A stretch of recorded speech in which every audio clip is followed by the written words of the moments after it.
All right, joining us today is a commentator for the House of Hardcore. He's also a CBS anchor and a member of the Cleveland Browns Network. And he's also the only other person to appear on every House of Hardcore show besides Tommy Dreamer.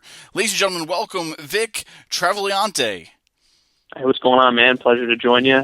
This is a cast of characters you've had here the last few weeks. I think you had Marty DeRosa on, and you got Demolition coming up. So, and I'm in a high group right now. I hope I don't embarrass myself. No problem, man. Yeah, thanks for joining us. We're going to dedicate this interview a lot to House of Hardcore, but we also want to learn a little bit about you. Working for the CBS and NFL, why also pro wrestling? And that's a question a lot of people ask me. It's actually a really good question, and I kind of put it to you this way. Musicians want to be athletes. Athletes want to be actors.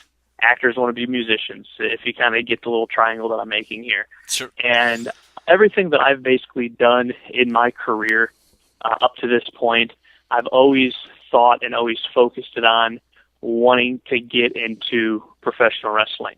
For those of you that do know who I am or do follow me on Twitter, I'm 6'4", 170 pounds, so I'm not a physical presence. I knew I would never be a professional athlete. I knew I never would be a professional wrestler. So this was the way for me to continue to do and be a part of things that I love and to be a part of things that I'm passionate about. And from college to calling games to Major League Baseball and finally getting my break into wrestling and meeting Tommy and being a part of House of Hardcore, it's just that next progression really for me to where I see my future being, because as much as I love sports, as much as I love working in the NFL, I do really enjoy being around professional wrestling, the fans, the production, the entertainers themselves, even on an indie level or a bigger level like House of Hardcore. So it's just one of those things that it's something that I've always wanted to do. It's something that I'm getting the opportunity to do now. And I also just don't want to sound negative about sports and CBS and things like that. But professional wrestling is something that I hold dear to me, that I'm very passionate about. So everything I've done up to this point has kind of gotten me ready for when I was going to be given an opportunity to be a commentator in wrestling. Tell me a little bit about, just that history of being able to be on every show to date. That's, something to definitely chalk down in the books, right? Oh, that's something I'm definitely proud of, and something that I hold to myself whenever I do a match or do a show. And I forget who told me that one time, and I was like, really? And they're like, yeah. And, Tommy handpicks everybody, from the commentators to the talent to the referees. So to be the only guy outside of him that's been on every show is something that I do hold as an honor. The Philly shows, the New York shows, the Toronto show, the California show. And if you throw in the HOH TVs that we did for the Fight Network, I was on every single one of those as the host. So I think Tommy joked one time that I was the voice of House of Hardcore. And, that's cool to me, because if you would have told me 15 years ago or 16 years ago to a kid in 8th grade who was watching Tommy Dreamer on television and watching guys like Rhino and Adam Copeland Edge, who I believe you guys just had on, and the Dudley Boys, and the list goes on, and you would have said, hey man, 15 years, you're going to be friends with some of these guys, you're going to be in a car with these guys, you're going to be sharing a locker room, you're going to be sharing shows, you're going to be staying at their house. I mean, a lot of people don't know this, but Rhino is the godfather to my son. Oh, wow. That's how close he and I are. Yeah. I consider Tommy a very close personal friend. He and his family send my son birthday gifts and Christmas gifts and things like that. And it's just ironic how life works. Sure. And to be honest, that first show that you were talking about, the one in Poughkeepsie at the historic Mid-Hudson Civic Center, yep, I didn't even come to that show thinking I was going to be a part of it. Mm-hmm. I just got in a car with Rhino, and he was coming from Detroit to Cleveland. We went to Poughkeepsie, and I was just going there just to go to hopefully be able to get on a future show. And Tommy told me in his kitchen, hey, I'm going to have you call the show, by the way. I was like, oh, okay. And it's been history ever since. Awesome. Now, do you think, well, how about this? Why has House of Hardcore stood out from any other promotion? I want to say I don't want to say indie scene because I think they're a Hmm. little bit more than above an indie. But granted they're not the number one on TV. But I don't know. But they are standing out from a lot of other promotions. Is there any reason do you think that's behind that? I think there's a number of reasons. I don't have that much time to really go through all of them with you because I don't know how much time we have left in this interview. But I think, to be honest, people know Tommy. Tommy is a respected name in professional wrestling. To my point there, I can't think of too many shows that have either been on television or been on internet pay-per-view that companies like Ring of Honor have said, oh, yeah, you can have a couple of our guys. NXT guys, like Rhino, for instance, or Tommaso Ciampa, New Japan, TNA, obviously. I mean, you take a look at all these, Lucha Underground with John Morrison. Tommy's so respected that they allow their performers to come out and perform on these House of Hardcore shows because of the respect they have for Tommy. And I think the respect that folks have for Tommy is respect that they have for the brand of House of Hardcore, and that trickles down to the fans. Because at the end of the day, I am still a wrestling fan. You are a wrestling fan. Tommy is a wrestling fan. Dan Morrison, who I do the matches with, known as Danny Doring, is a wrestling fan. And what we do out there, whether we're commentators, in-ring performers, we make sure that you guys, as wrestling fans, have the best time of your life. That you don't leave that arena going, man, I wish I would have done something else. I wish I would have gone somewhere else. So we really do care about the wrestling fan.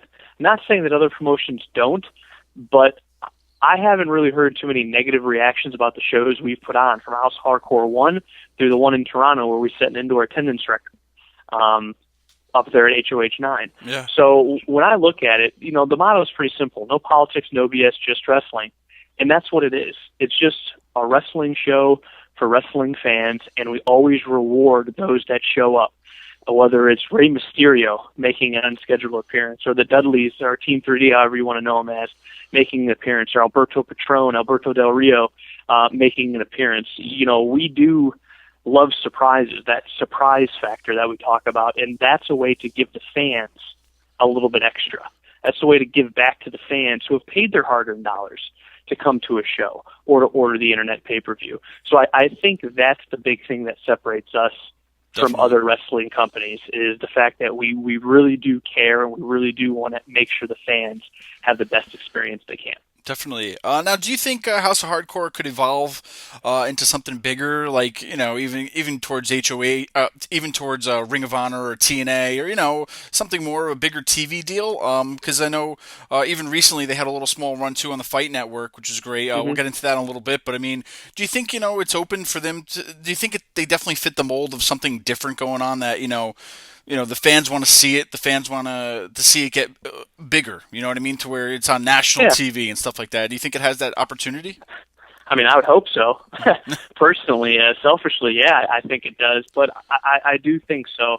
If you go to the Fight Network, I believe their website shut down because of all the traffic that was generated after the announcement that House of Hardcore was coming to the Fight Network. Ratings were great for that show. I'll just say it to you this way. I think it would work. I think it'd be great to be on national television because wrestling fans are yearning for just that, a wrestling show. Yep. And right now, there really isn't any competition for the WWE. Let's just be honest with each other here and not sugarcoat anything. There really isn't that quote-unquote alternative. Ring of Honor has been around. TNA has been around. While I have friends in both those companies, I respect both those companies, and I like everyone in those companies. There's just a negative perception about both those companies in the eyes of some fans, and I don't understand that. I don't get the frustration that so many fans have. But what I will say in terms of House of Hardcore, I do think it would work, and I do hope it gets the opportunity to, because if you just take a look at the track record of shows, we've done shows in South Philly at the former ECW Arena. We've sold them out, where we have had to turn hundreds of people away even after releasing more tickets. We went to Toronto, a huge wrestling town. We set an attendance record at a place that Ring of Honor had ran shows. We went out to California, We sold out a show out there. So anytime we do a show, we're selling out. So people want to see the show. People are buying the internet pay-per-view. To me, 1 and 1, it equals 2. I think it would be great on television. I think the fans would love it. And I do hope that one day, and hopefully one day soon, we are on television again domestically in the United States. Definitely. I mentioned just briefly, too, with the Fight Network, and, I grew up in a time where we were tape trading, and that's how we saw all these shows, and now it's a different time, it's a different day and age. Do you think promotions like House of Hardcore can benefit from being on these kind of channels to where, it's available on Roku or Apple TVs or, just special events on YouTube nowadays, which they have? Do you think, it's just a different time and era that, fans really aren't as much watching basic TV to where they're just going on their iPad, going on their iPhone, and just like the WWE Network, you know what I mean? It's all part of like one little app now, you know what I mean? To where, do you think that, companies like House of Hardcore, if they almost even moved into this kind of realm of their own kind of network to where they're an app, you know what I mean, to where they could watch all their shows. Do you think that's just changing the way the landscape is right now for wrestling, and maybe it could even just benefit House of Hardcore in the future to where maybe, they don't have to be on a national USA network or whatnot, to where, hey, you could download the House of Hardcore app, watch the pay-per-view, you pay or whatever kind of fee and get to watch all the shows and stuff. Times are changing, man. I don't know, but do you think some stuff like that would benefit for the pro wrestling landscape? I think anytime anyone can get product or eyes on their product, it benefits them as an individual promotion. As far as wrestling goes, it's odd because you go to a lot of indie shows around you, and I don't know what you guys go to around you guys, but here in Cleveland, I'll go to an indie show to see some friends, and there'll be 300, 350 people inside of a gymnasium getting ready to watch some independent wrestling. So when I go to these towns and I talk to guys around the industry, everyone always talks about that boom, the wrestling boom. We're coming back to a wrestling boom, and I see it. But it doesn't translate into TV ratings. And I think people get caught up a lot in TV ratings, and yes, I do think that the world's changed from when you were a kid, when I was a kid, because I have VHS tapes. Yeah. I used to get and put it on. I think it was SP or SLP, slow play, so that I could get 6 hours, so I could take pay-per-views off of pay-per-view back in the day, and then watch them, and then hand them to a buddy, and he sends me his tapes, and we go back and forth. I remember those days, and right now, it's almost like everything's digitizing, because people want information at the drop of a hat, as quick as clicking a link or an app. Right now, I don't think there's a lot of companies that can do that. WWE obviously can have a whole network because they have a whole plethora of vault footage that they can use. But in terms of the Fight Network, I watched it on Roku. I don't have Fight Network where I live in Cleveland. I had to go get Roku, just like most of the people that enjoyed House of Hardcore here in the States. So I do think something like a Netflix, being able to be picked up on Roku, as you said, or what else they got, Amazon Prime out there, and Apple Television. If something like that were to happen, I do think it would benefit any wrestling company, not just House of Hardcore, because someone like you or I who have children, or someone who may have 2 or 3 children and they're a wrestling fan, you might not be able to watch your favorite company live. No, of course, you have to watch it on tape delay, or you have to watch it recorded. And an app allows you to go back and watch it at your own pace. So, I agree with you. I think that's the way we're starting to see wrestling go, and I think it's a way that we're just starting to go as a society. I yelled at my sister the other day. I go, "What are you doing?" She goes, "Texting my friends." I go, "Why don't you just call them?" "Oh, we don't do that." Wait, I know, okay. It's a whole new world. And then they're taking pictures of each other in Snapchat, and I'm like, "Oh, look what I just did! Ooh, look what I did!" Just call somebody. It's not hard. Yep. But I agree with you. I think a lot of things are changing, and the whole digital world. I don't think cable television is going to be around in 15 years. Yeah, I know. That's what I'm saying. I can't wait for the future and what's going to happen with all this. No, it's crazy to say, but I'll put it to you this way, and I know we're getting away from wrestling for a second. When they had VHS tapes, right, and they went to DVDs, Yep. I was like, what's next from DVDs? Oh, well, here's the Blu-ray. Yeah. Well, okay, well, you can't get any cooler than a Blu-ray. Oh, yeah, here's instant download. I mean, like, what's next? I Like, know. right now, all you have to just click a button. Like, or what's going to happen? Exactly.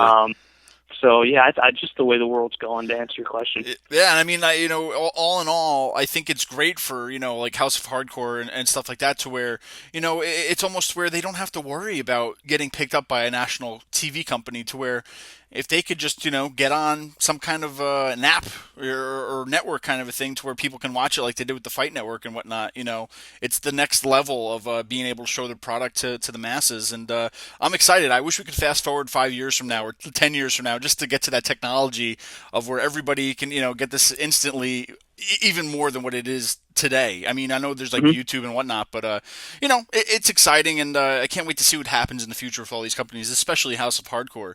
But let's talk about why we're here, Vic. We got some big matches coming up. We have House of Hardcore 10 and 11. House of Hardcore 10 is going to be November 13th, coming from the old ECW arena. Let's talk about House of Hardcore 10 real quick. Let's talk about some of these matches because I can't wait. You got Tajiri, Tommy Dreamer versus Ethan Carter the third, and Eric Young for one match. Tajiri I haven't seen him in a while, man. I can't wait to see him here. And that's what's kind of special about this match. And again, this is if you could go back and talk to a 15, 14-year-old Vic Travagliante, hey, you're going to be calling it the Tajiri match. I mean, I remember Tajiri in ECW. I remember Tajiri in the WWE when he was winning cruiserweight titles and was winning and had a great feud and actually tagged up with Rhino, as a matter of fact. This is one of those things where a guy like Tajiri, who's known, whose home used to be in South Philly, is returning to a place where he really cut his teeth with American wrestling fans. Mm-hmm. So this is kind of like a coming home for him. I don't remember the last time, to your point, that he wrestled in the States. Yep. That he wrestled stateside. So this is something special, and Tommy and Tajiri actually just made a little bit of news over in Japan, teaming with each other earlier this month, and this is kind of a culmination of about 12 months, 13 months of frustration for Tommy, because if you go back to House of Hardcore 7, he was supposed to face EC3, along with everything that they had going on in TNA, and the match never happened because Ethan Carter got hurt. At House of Hardcore 8, he took on Eric Young in a South Philly street fight. Looked like he was going to have him pinned. Referee went down. New referee came in. Couldn't really see who it was. And then all of a sudden he stopped on a 2 and stood up. And all of a sudden we all realized it was Ethan Carter III who screwed Tommy at House of Hardcore 8. Eric Young would go on to win that match. So now those two are teaming up, and Tommy's calling on one of his good friends, one of the guys he's gone up and down the road with, guy he's been in wars with, going all the way back to the late 90s in ECW in that very arena. So he and Tajiri, it's going to be a great match. I think Tommy's ready. I think he's been ready to get his hands on Ethan Carter III, a little bit of payback for Eric Young, and also it'll be fun to see Tajiri here stateside for the first time in quite a while. Definitely. And returning home to the old ECW arena, like I said, where he cut his teeth so many years ago. Definitely. And just to mention a few more matches happening on the card, I mean, Rhino versus Abyss, it's pretty much Beast versus Beast. Rhino's right now has a little mainstay going on in NXT, but you got him versus Abyss. I mean, definitely a dream match for me to see in Philadelphia. Beast versus Beast, Monster versus Monster, whatever you want to call it. This is going to be a brutal match. Yeah, and Rhino's only lost once in singles competition in House of Hardcore, and that was to Austin Aries at House of Hardcore 9. Abyss has never lost a singles match at House of Hardcore, and these two actually have teamed together in House of Hardcore, and they lost to Devon and Tommy Dreamer, and I believe that match took place in Poughkeepsie at the Mid-Hudson Civic Center. So these two guys have a little bit of history in HOH, and yeah, man, it's just going to be two mastodons, and they're just slugging it out.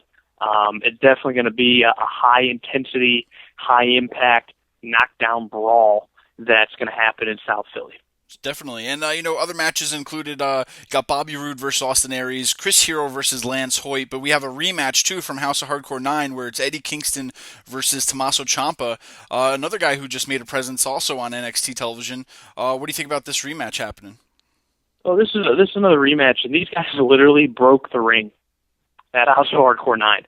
I mean, they literally broke the ring during their match, so I'm eager to see what happens in their rematch. And Tommaso Ciampa came away the victor in the first one. Eddie Kingston has been on a lot of House of Hardcore shows. I think he's been on 7, with this being the 10th. So there's only 2 he hasn't competed at. He's yet to win a match. He has never won a House of Hardcore match. So there's going to be a little bit of pressure on his shoulders. And obviously these two guys, with what they just went through at House of Hardcore 9, they broke the ring there. I can only imagine what they're going to do when they hook up at the 2300 arena. So that's a match I think the fans are eager to see, also for those that saw the House of Hardcore 9 and know what this match could become. And you mentioned Bobby Roode and Austin Aries. I'm really looking forward to watching that match, and I'll have the best seat in the house, but watching it as a fan, because I've been asked a lot of questions about that match, and what I'll say is you may have seen it before, but you've never seen it contested in a House of Hardcore ring. Mm-hmm. These two guys are absolute, they're magic when they're in the ring with each other. They're two guys that are going to go out there and create a story from beginning to end. There's no restrictions on them. There's no time limit on them. You don't have to do this. You don't have to do that. We're letting two guys go out there that are geniuses and work and put together something that I think is going to be, I think it's going to leave everyone in the 2300 arena a little emotionally drained, and I think it's going to have all of them on their feet. So I'm very excited to see Bobby Roode and Austin Aries go one-on-one. Yeah, and just a handful of other names that are going to be appearing there. You got Tony Nese versus Alex Reynolds versus JT Dunn. Also appearing Colt Cabana, the FBI, Thea Trinidad, Jade, Justin Roberts, and more. This is just night 1. I mean, this is Friday, November 13th. Friday the 13th down in Philadelphia. But let's get on to House of Hardcore 11. I mean, the next night, the very next night in Corona, New York. Let's talk about what's happening there, because we're going to have a New York street fight between Tommy Dreamer and Ethan Carter III. A little bit of unfinished business with these guys. What do you think is going to happen? Well, this also stems from what I just talked about. This will be the first time, actually, that Tommy and EC3 have gone one-on-one. I mean, this is a match a year in a making, and then the making, and then it's happening in Queens at the Elm Course Center on that Saturday, November the 14th. So Tommy's got to bring his A game, and I don't know how much will be left of either competitor after the internet pay-per-view on the 13th, but whatever they have left, they're going to leave it all on the line there at House of Hardcore number 11 in the main event in that big New York street fight. Definitely. And then, you also have the Open Challenge tag match with the Wolves, Davey Richards and Eddie Edwards versus Bobby Roode and Austin Aries. Incredible 4 guys. I mean, another great match that's going to happen in New York. Tell me a little bit about what your thoughts are on this. Now, you got the Wolves, you got the Dirty Heels, you got teams that have won World Tag Team Championships, you have 4 guys that are all 4 former world champions. I mean, I don't know much more that I can say. I mean, this match sells itself. Exactly. Just between the 4 competitors that are in the ring. Exactly. And now ECW Original Sabu versus Abyss in a Monsters Ball match. Wow, I don't even know what to say about this. I hope these guys are going to walk out that night, but it's going to be pretty bad. Not in a bad way, but pretty bad as I don't know if both of these guys are going to be able to leave that night. I mean, I'm ready to see Janice. I'm ready to see steel chairs. I'm ready to see more barbed wire than I ever thought I'd see, and tables and brutality. And again, a guy like Sabu, who, by the way, is making his debut. This is the first time he's ever been in a House of Hardcore a match on a House of Hardcore show. So that adds a little bit of extra to it, too. He's an ECW original, but yeah, man, I mean, these two guys are known for destroying their opposition.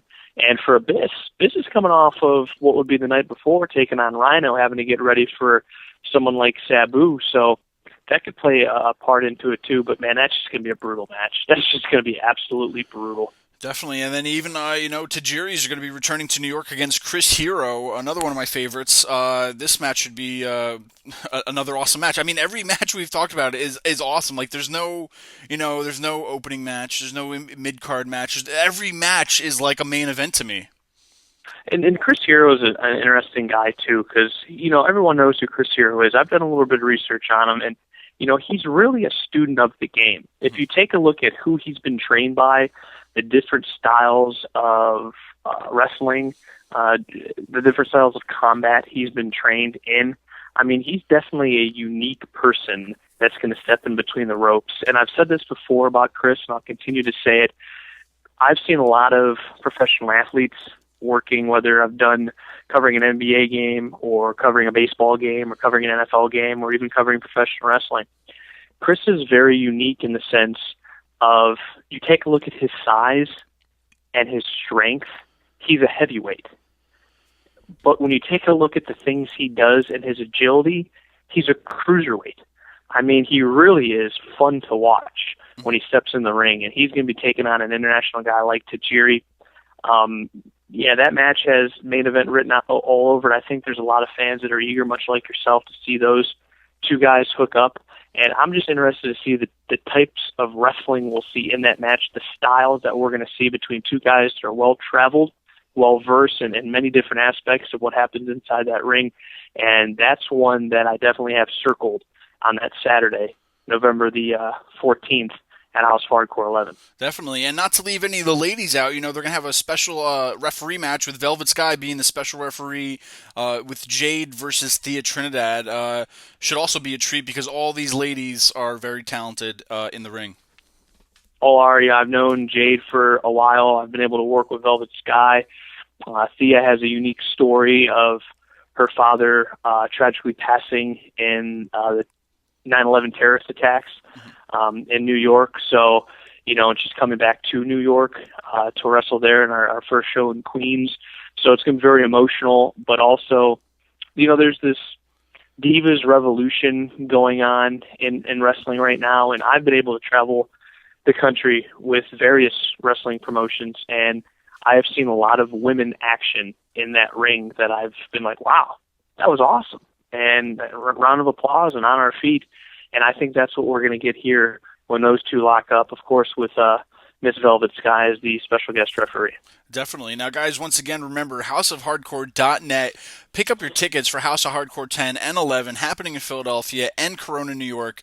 It's going to be a weekend to not forget. But, Vic, while I have you, can you tell me, out of all the House of Hardcores that have happened to date, what's your favorite HOH match? Mine, I just want to tell you, was Sami Callihan versus Rhino in Poughkeepsie, New York. One of the greatest matches, and I kind of hope they kind of kindle this feud in NXT, because I would love to see Solomon Crow, now former Sami Callihan, fight Rhino, because it was an incredible match. And if you guys haven't seen it, I mean, go out, buy the DVDs, watch House of Hardcore. But Vic, man, you've seen every match, you've witnessed every match up close and personal. What's your favorite?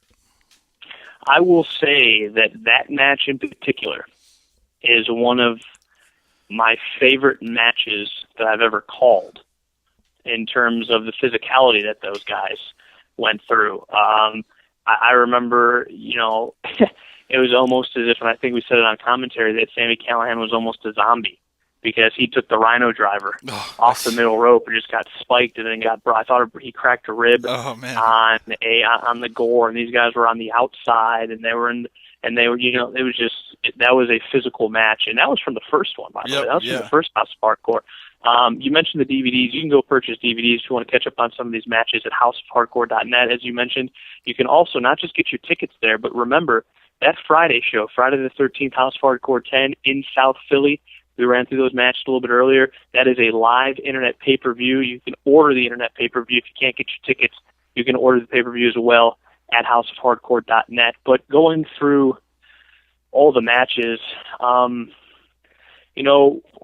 for me in House of Hardcore, it's been about the moments and the memories that I have of some of the competitors. And it's a good question. And off the top of my head, I would probably say the Young Bucks versus the Hardys. That was a good match. Was my favorite match. I was calling the match with Matt Stryker, just to see those guys and the performance they put on and what they put out in the ring. I mean, it was awesome. If you haven't seen it yet from House of Hardcore, I definitely go out and advise you to find it as quick as you possibly can, because that match was just amazing to me when I look back and think about it. But that's a good question, because the thing with HOH and it's the moments created. I mean, there's not many people. There's me and one other guy who can say we called Tommy Dreamer and Terry Funk's last match. Mm-hmm. Again, go back and tell that to a 15-year-old Vic Travagliante in Richfield, Ohio. Yeah. Like, hey, man, you're going to call the last time these two guys team up. Oh, by the way, you're also going to call Beulah McGillicuddy's final appearance, or Tracy Brooks' final appearance, or, hey, you're going to call a Mil Mascaris match. I'm one of a handful of guys that can say they called a TNA World Heavyweight title match, because Bobby Roode defended the TNA World Heavyweight title against Tommy Dreamer and House of Hardcore 7. So there's just all those things that have happened, and I'm missing things, because I mean we're talking calling Dudley Boys matches, and we're all it's these hard, guys have been on the card. Yeah, it's tough, but if I had to pinpoint one, I would probably say it would be the Young Bucks versus the Hardys, and probably the runner-up to that's Kevin Steen and AJ Styles. Great matches. Like I said, every match they have, it seems like a main event to me. Every match, it's action-packed.